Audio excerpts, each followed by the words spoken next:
Sen bugünü daha güzel etmişsen qədəmlərinlə.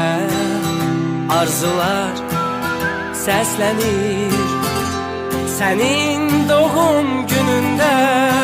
Sen güləndə, sevinəndə uzaq durur həyatdan qəm-kədər.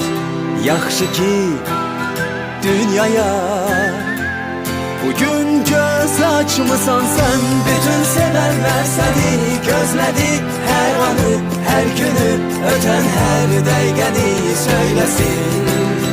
Ad günün mübarək, hər yaşa sevincinə qədəm at. Ürəyi səninlədir, doğmaların, dostların, yaxınların, sevənlərin təbrik eyləyir səni. Ad günün mübarək, her yaşa sevincinə